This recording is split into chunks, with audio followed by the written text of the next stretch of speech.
മഴയത്ത് വണ്ടി ഓടിക്കുമ്പോൾ ഏറ്റവും വലിയ ഡേഞ്ചർ എന്താണെന്ന് നിങ്ങൾക്ക് അറിയണ്ടാവും. നമ്മൾ കാലാകാലമായിട്ട് പറയുന്നതാണ് അക്വാ പ്ലാനിങ് അല്ലെങ്കിൽ ഹൈഡ്രോ പ്ലാനിങ് എന്ന് പറയുന്ന കാര്യമാണത്. അത് ടയറിനെയും അല്ലെങ്കിൽ റോഡിനെയും തമ്മിലുള്ള ബന്ധം, ഇടയിലൊരു ജലപാളി വന്നിട്ട് ആ ബന്ധം കളഞ്ഞിട്ട് വണ്ടി നിയന്ത്രണം വിടുകയും കയ്യിൽ നിന്ന് പോവുകയും മറയുകയും ഇടിക്കുകയും ചെയ്യാം. അതിന് പ്രിവെന്റ് ചെയ്യാനായിട്ടുള്ള മാർഗങ്ങൾ എന്താ? ടയറിൽ കൃത്യമായിട്ടുള്ള ത്രെഡുകൾ ഉണ്ടായിരിക്കുക, പിന്നെ ടയറിൽ കൃത്യമായിട്ടുള്ള എയർ കീപ്പ് ചെയ്യുക എന്നുള്ളതാണ്. ഓക്കെ, ടയറിന്റെ വെയർ എങ്ങനെ അളക്കാൻ പറ്റും? അതിന് ടയർ തന്നെ ഒരു മാർക്കിംഗ് ഉണ്ട്. ആ മാർക്കിംഗ് എത്തുമ്പോൾ ടയർ മാറണം എന്നാ പറയാ. അതായത് ഓരോ തവണയും മാർക്കിംഗ് ഉണ്ട്, ശതമാനം കാണിക്കുന്നത്. അതല്ലെങ്കിൽ എൻ്റെ കയ്യിലുള്ള ടൂള്, ഈ ഒരു ടൂള് മേടിക്കാം. അതല്ലെങ്കിൽ ഒരു കോയിൻ ആയാലും മതി. കോയിൻ എന്ന് പറയുമ്പോൾ കോയിന്റെ വക്ക് അല്ലെങ്കിൽ അറ്റത്തുള്ള ആ ഒരു എഡ്ജിന്റെ ഭാഗമെങ്കിലും ഉള്ളിലേക്ക് പോയില്ലെങ്കിൽ ടയർ മാറാറായി എന്നാ പറയാ.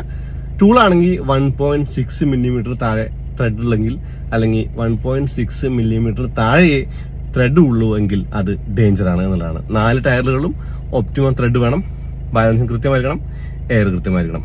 ഇതിന്റെ കൂടെ വണ്ടി ഓടിക്കുമ്പോൾ ശ്രദ്ധിക്കേണ്ട കുറച്ച് കാര്യങ്ങളുണ്ട്. അതായത് സ്പീഡ് കുറയ്ക്കുക എന്നുള്ളതാണ് ആദ്യത്തെ കാര്യം. വലിയ ടയറുകൾ, വീതി കൂടിയ ടയറുകൾ ഹൈഡ്രോ പ്ലാനിങ്ങിനുള്ള സാധ്യത കൂടുതലാണ്. അതുകൊണ്ട് വലിയ വെള്ളക്കെട്ടിലൂടെ അല്ലെങ്കിൽ വെള്ളം കെട്ടിക്കിടക്കുന്ന റോഡിലൂടെ ഓടിക്കുമ്പോൾ വെള്ളമുണ്ടെങ്കിൽ ഒന്ന് സ്ലോ ചെയ്ത് പോകുക എന്നുള്ളതാണ് അതിന്റെ ഏറ്റവും വലിയ കാര്യം എന്നുള്ളതാണ്. സ്പീഡ് കുറയ്ക്കുക, സ്റ്റിയറിംഗിലെ കൺട്രോൾ സ്മൂത്ത് ആക്കുക, ആ വെള്ളം കടന്നു പോകുന്നവരെ വണ്ടിയെ നമ്മുടെ കൺട്രോളിൽ നിർത്തുക.